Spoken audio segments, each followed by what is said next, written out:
Variation problems. This usually goes very well on this test. Variation problems. Maybe because it's applicable to real life. Things that are proportional. An equation that sets two rates or ratios equal to each other. So have you ever wondered how far you have to walk to burn a pound? Do we have any guesses? How far would you have to walk? Okay, I have one guess, 12 miles. I heard 8, 24, 20. Okay, let's calculate using math. Walking 4 miles in 2 hours will use 650 calories. That's 2 miles per hour. That's a little bit slow walking. I think the average person walks 3 miles per hour. 5? That would be like Olympic speed walking. Walking at the same rate, how many miles would a person need to walk to lose 1 pound? Okay, so what's the question asking for? How many miles to walk to lose 1 pound? So burning a pound, it turns out, is how many calories? 3,500 calories. Wow. This is what we want to compare. So we said equal to the ratio of the same two things on the first sentence.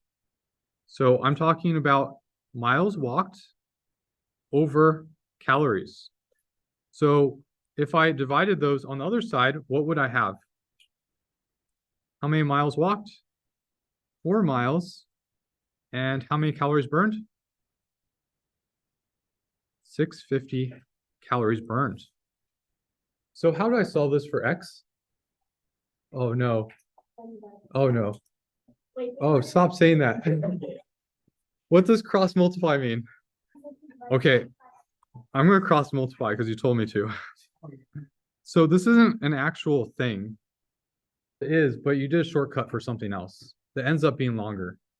Cross multiplying is when you multiply both sides by the LCD, but you're not even taking the least common denominator. You're multiplying both sides by 3,500 times 650.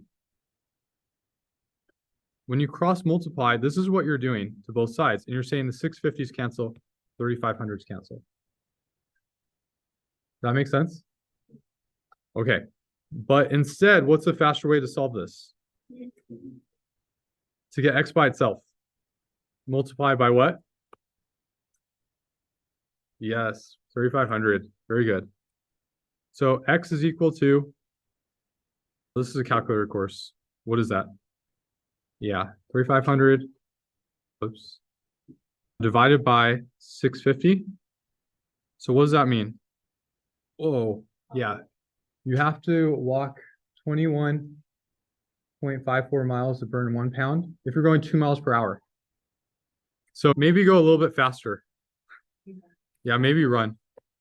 That's a good thing, right? Why is that a good? Okay, you can think of everything positively or negatively. You're like, oh no, I have to walk so far to burn a pound. But that's only in our privileged society where we have lots of food. What this means is your body's very efficient. You can go that far and only burn 1 pound. That's a good thing. You're really efficient. Okay. Direct variation. A function expressed by y equals kx, where k is constant.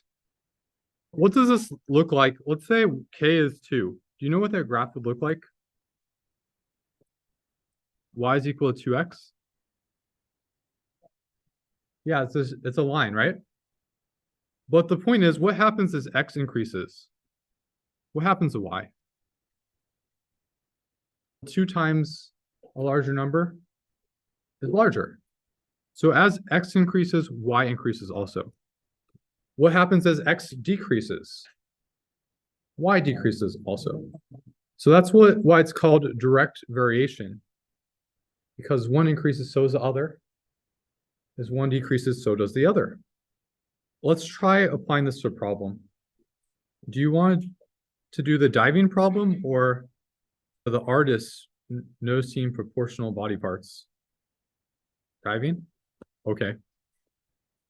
The pressure on a diver in the water varies directly as the depth.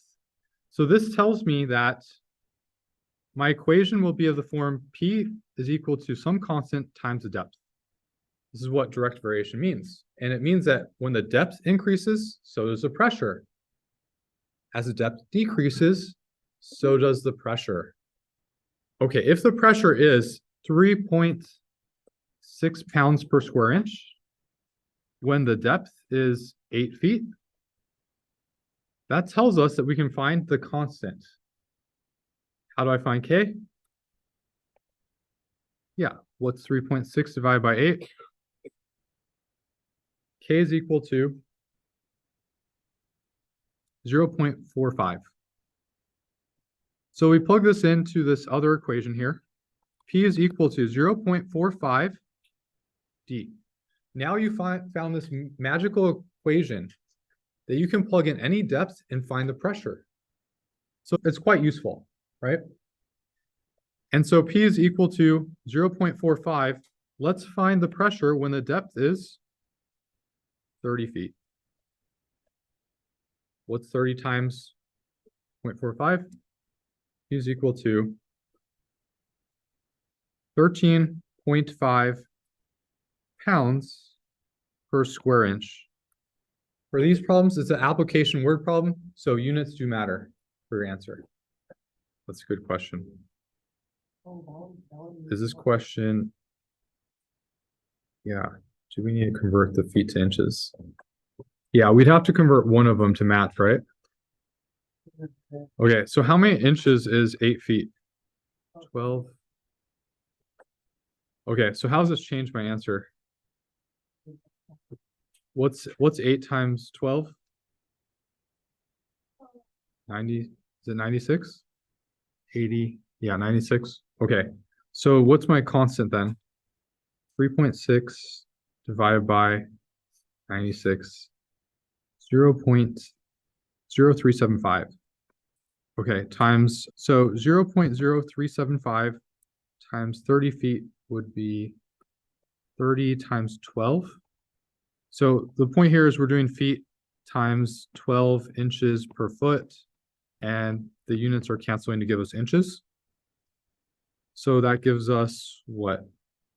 30 times 12 times 75. Oh my gosh, we have the same answer. So we didn't have to. 13.5. Okay, so why didn't it matter? It's because it's direct variation. The ratio will be the same in direct variation. So this is 13.5 pounds per square inch. Okay, and the point here is that you could solve this equation for K, and we know we're always going to get the same constant P over D. And so that ratio should be fine whether we use feet or inches for the length. Although on the test, I'll try to be more specific because it's not true for all these problems. I'll label the units for you here so that I'll say in feet. That way there's no confusion. Okay, we're going to skip this one. This one's done the same way. In case you're curious, K equals 4. Your height is approximately 4 times your shoulder width, in case you're interested. Inverse variation. So inverse means what in the dictionary? Opposite. Yeah, opposite. So as one increases, the other should do what? Decrease. Okay.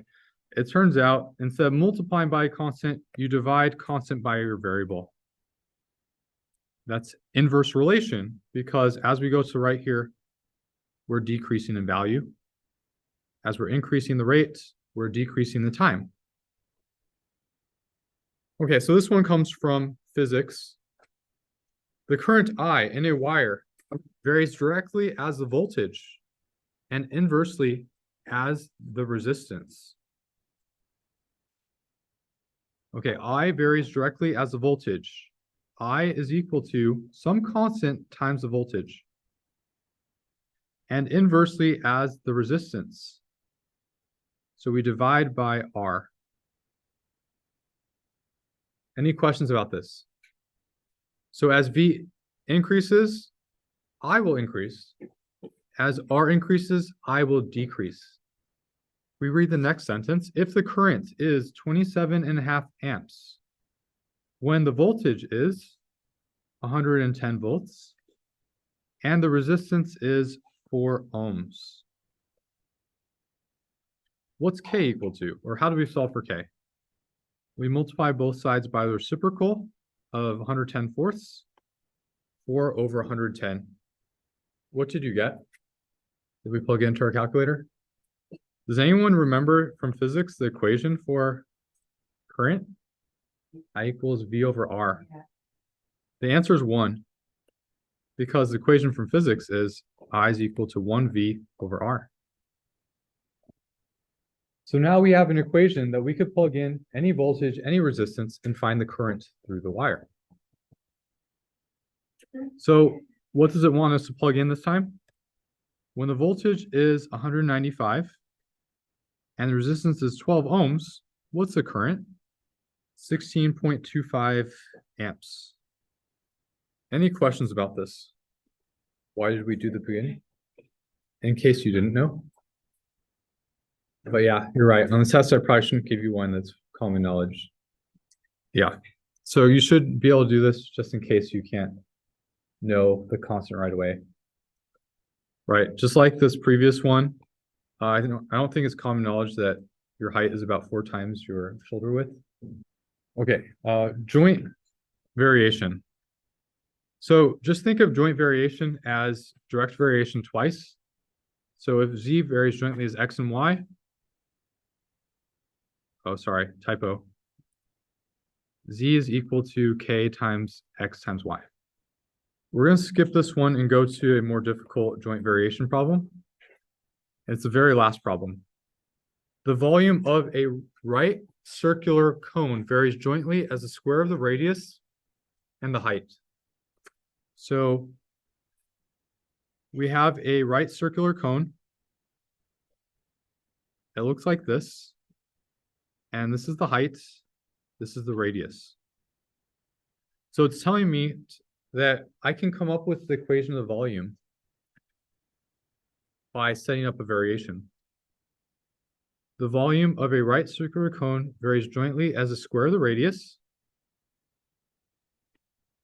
K times R squared, and the height, so times H. Are there any questions about setting up this equation? Jointly just means you're going to be multiplying on the numerator by those variables. Okay, now this is more hypothetical. It's not asking me to find the actual value. It's asking me what happens to the volume as the radius is quadrupled. Can you imagine that? How did that volume change? How much larger do you think that is? Those are good guesses. How can we find this? I'm going to say I'm finding a new volume. I'm going to call this volume 2.